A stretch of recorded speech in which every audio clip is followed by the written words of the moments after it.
Well, Proverbs 27, we're going to learn a lot about humility and the importance of humility in our life. So, verse 1, boast not thyself of tomorrow, for thou knowest not what a day may bring forth. So, again, don't make yourself aggrandize. Oh, tomorrow I'm going to be amazing. I'm going to do this great stuff, because you don't know what tomorrow brings. Verse 2, let another man praise thee, and not thine own mouth, a stranger, and not thine own lips. So it's great if somebody goes, hey, this person's amazing, this is great. Oh, thank you very much. Be humble about it, but don't try to make yourself bigger. Don't praise yourself. Let somebody else praise you truthfully, not like, oh, I'm going to pay you some bucks to make me look good. Don't lie about it. Verse 3, a stone is heavy and the sand weighty, but a fool's wrath is heavier than them both. Guys, this is such a great principle here, okay? If you got somebody who's a fool, who they're not willing to learn, they're not willing to improve themselves, it's not worth picking a fight with them. I mean, honestly, if you pick a fight with a chimpanzee, neither one of you is going to win, honestly. Not saying bad about chimpanzees, but you got to admit, if you pick a fight with a chimpanzee, you're probably not going to win that fight, because he's going to get mad. He's going to come after you, and it's just, what's the whole point of the situation? So just realize that, okay? Now, verse 4 goes on more. Wrath is cruel and anger is outrageous, but who is able to stand before envy? Very good point. Verse 5, open rebuke is better than secret love. So that's talking about being willing to help people. Okay, you don't need to hide it. You don't need to be secretive about helping people.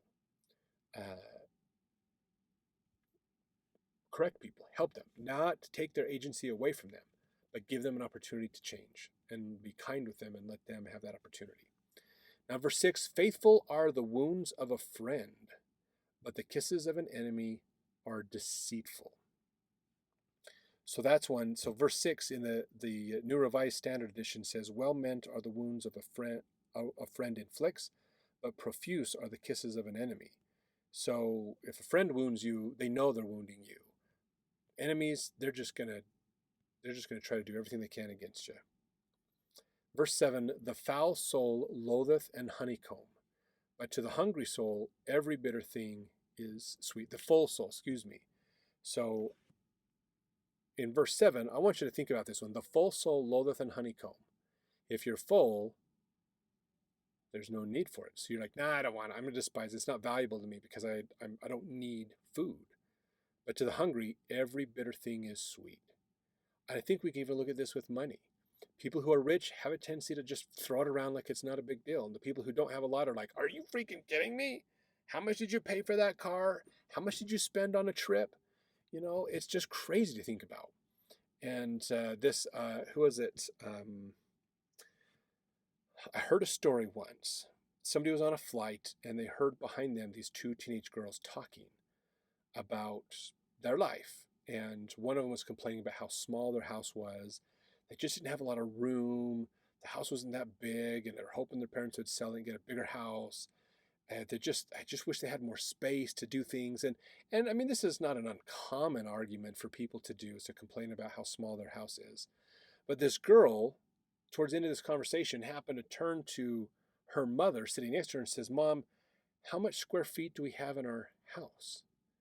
And her mom said, we have 12,000 square feet. Now the rest of us are going, 12,000 square feet? Most of us have 2,000 square feet. Why are you complaining about having not enough room in a 12,000 square foot home? What? So it's like, it's perspective makes a difference. So again, somebody who has a lot isn't going to value things quite the same as somebody who doesn't have anything.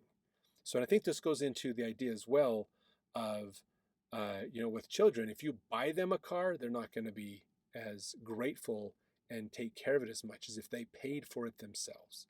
Well, they get that want and they accomplish it themselves.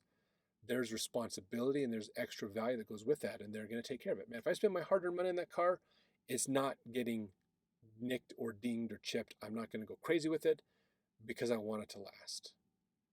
Whereas if I didn't buy it, if it was given to me, it's disposable, it's whatever. So that's kind of that idea here. So verse 8, as a bird that wandereth from her nest, so is a man that wandereth from his place.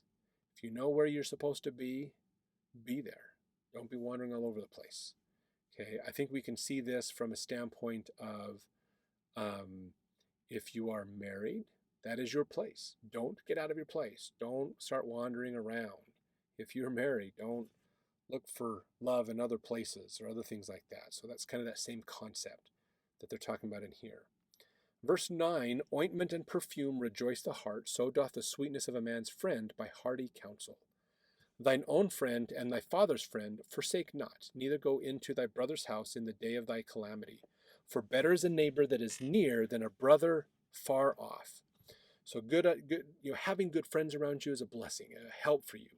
And realize too that it's better to have a neighbor that is near than a brother that's far off. So if you have family challenges, have other people that you can help with, that can help you, and have that support group, that network for you. Now, verse 11, we're getting into Solomon addressing this. He says, my son, be wise and make my heart glad, that I may answer him that reproacheth me. A prudent man, so this is getting back into the advice, a prudent man foreseeth the evil and hideth himself, but the simple pass on and are punished. So we may see this, some of these Proverbs chapters are copies. I think they had different versions of some of these possibly, or they had different scribes putting things together, and they just kind of put them together and didn't realize, oh, we actually went over that a couple of times, basically. Because we see these fragments from other previous Psalms as well coming together. Just like verse 13, take his garment that is surety for a stranger, and take a pledge of him for a strange woman. So if you remember, we talked about this idea before of helping people out. Don't be rude to people. Don't be, think of yourself and aggrandize yourself at the expense of others, basically. Verse 14, he that blesseth his friend with a loud voice, rising early in the morning, it shall be counted a curse to him. So you might think, why would that be a curse? Why would we want that? So the thing to realize, I think, is more of the rising early in the morning. If you get up and are being obnoxious in the morning when people want that peace and quiet, that's going to be a problem. You're not going to get people to like you. Verse 15, a continual dropping in a very rainy day and a contentious woman are alike. Yeah, there's another one that goes into that. And it's nice, we've seen some talking about contentious men and contentious women.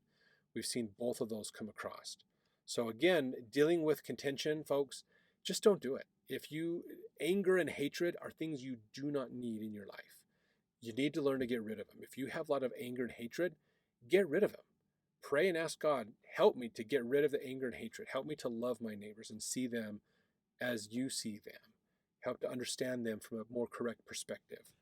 Get rid of that stuff. It's so important. Contention does nothing to a relationship but destroy it.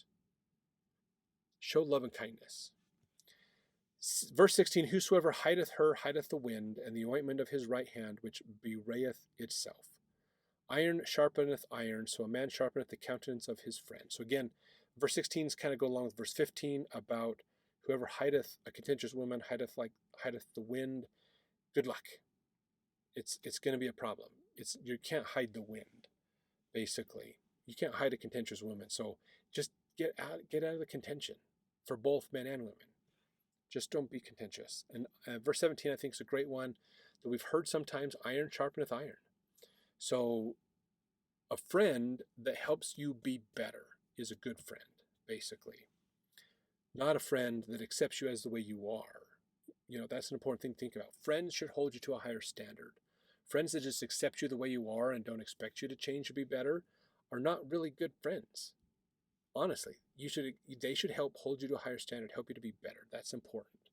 Okay, the kid at the drive-through window of the fast food restaurant accepts you as you are. You don't want that. You want someone who will hold you to a higher standard. Verse 18, whoso keepeth the fig tree shall eat the fruit thereof. So he that waiteth on his master shall be honored. Just like this idea of a fig tree, if you have a tree that bears fruit, you take care of it, you can enjoy the fruit. So again, he that waiteth on his master shall be honored. The person who takes care of their master. Okay, we could look at this from a servant master standpoint. We could look at this from a standpoint of we should wait on God and he will take care of us. If we are there to say, God, I want to do what you want me to do. I'm waiting for you. I want to keep your commandments and do what you want me to do. I'm listening for your advice. He will bless you and help you. So verse 19, as in water, face answereth to face. So the heart of man to man. So again, deal honestly with each other. Work it out. So important to have that honesty between the people around you. Verse 20 is an interesting one. Hell and destruction are never full. There's always room for more people in there if you're not careful. So the eyes of man are never satisfied. There's not a finite, there's not only so many people go to hell and that's it. Anybody can. So just understand that. We can fall, we can have problems. Let's not go that direction, okay? Let's put some personal integrity, self-control, maybe, to improve ourselves. This is where we want to go. Let's go that way. Verse 21, as the fining pot for silver and the furnace for gold, so is a man to his praise. Though thou shouldest bray a fool in a mortar among wheat with a pestle, yet will not his foolishness depart from him. So now this is kind of this idea of, again, praise is good if it helps to refine them and help them to be better. If you praise a fool, if you try to force a fool, okay, if you bray a fool, 22 or pound or rub a fool in a mortar among wheat with a pestle. So this is grinding to break it down. If you're trying to force a fool, it's not going to work. You can't force people to stop doing dumb things. It just doesn't work. Give them their agency. Their natural consequences will work themselves out. Verse 23, be thou diligent to know the state of thy flocks, and look well to thy herds.